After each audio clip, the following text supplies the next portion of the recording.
was a force against a heavily fortified military fortress in the heart of Caracas to bring outlaw dictator Nicolas Maduro to justice. Excellency, मैं जानता हूं कि आज का युग युद्ध का है नहीं। डेमोक्रेसी और डिप्लोमेसी और डायलॉग, ये सारी बातें ऐसी हैं कि जो दुनिया को एक स्पर्श करती है।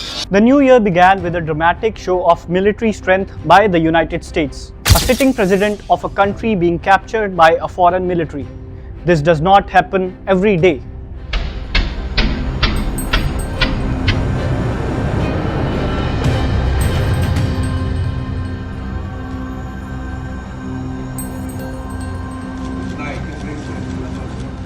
Surely, Trump's Venezuela action has changed the geopolitical discourse across the world, and India is not at all an exception.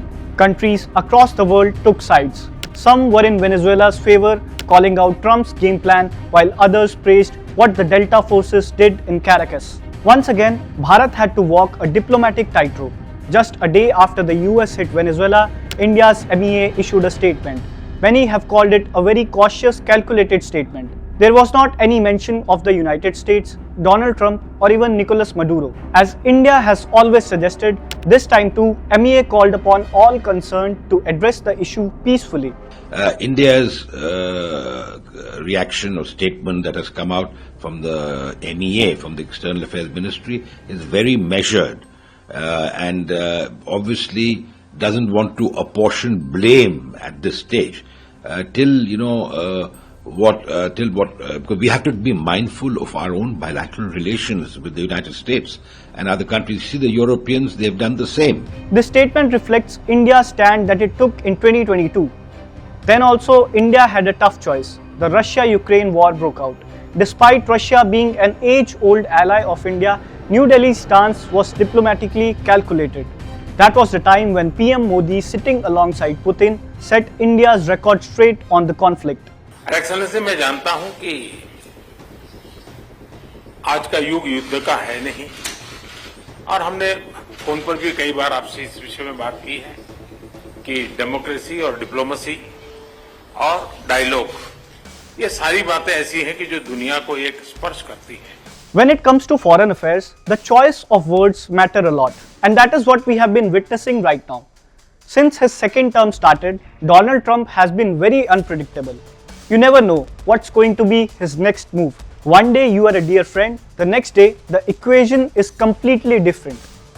Also, Trump is the president of a country that cannot be ignored at all. So in such a case, what should really be any country's US strategy?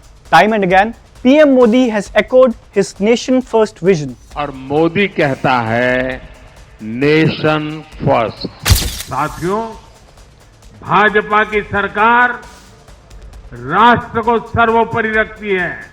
Nation first, एक ही लक्ष्य, nation first.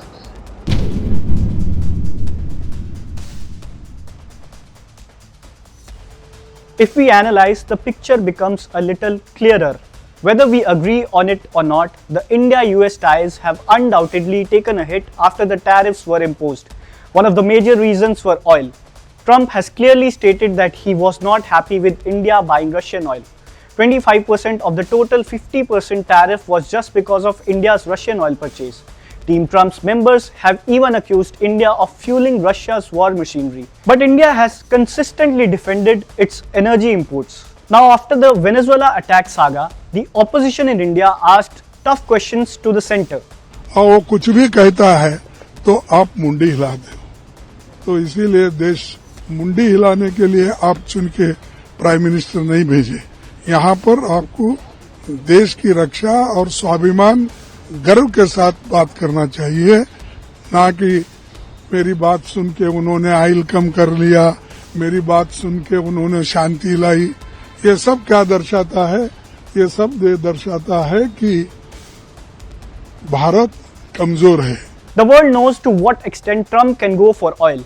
There are narco-terrorism charges against Nicolas Maduro. But let's just look at Venezuela's geography.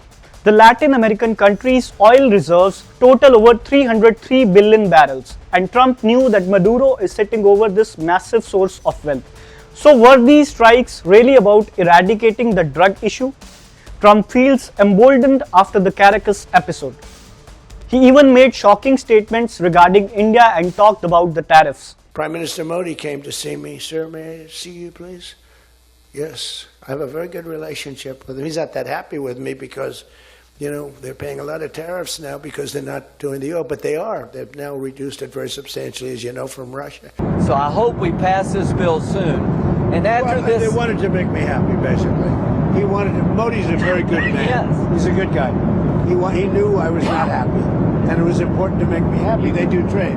Donald Trump's recent rants have given ammunition to the opposition, and Congress is pulling no punches in its attack on the center and the Indian Prime Minister. Modi ji उनके control में है और वो एक बात कहा उन्होंने कुछ ये कि वो अच्छे हैं और हमको खुश रखना चाहते हैं। तो इसीलिए मुझे एक डायलॉग याद आती है कि कौन सा एक पिछला कर्म क्या कौन सा की जिसमें बोला है मोगम्बो खुश है। Opinions are divided on India's diplomatic maneuvers, but Modi's policy has always talked about diversifying its options and keeping doors open, especially when it comes to oil imports, given the persisting uncertainties in geopolitics.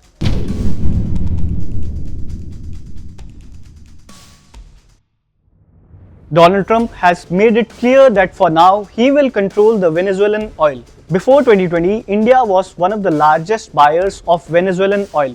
But then, sweeping US sanctions on Venezuela changed everything. Reportedly, this move stuck payments of around $1 billion for ONGC Videsh. The tables have turned now, and in this scenario, India may find a new oil supplier.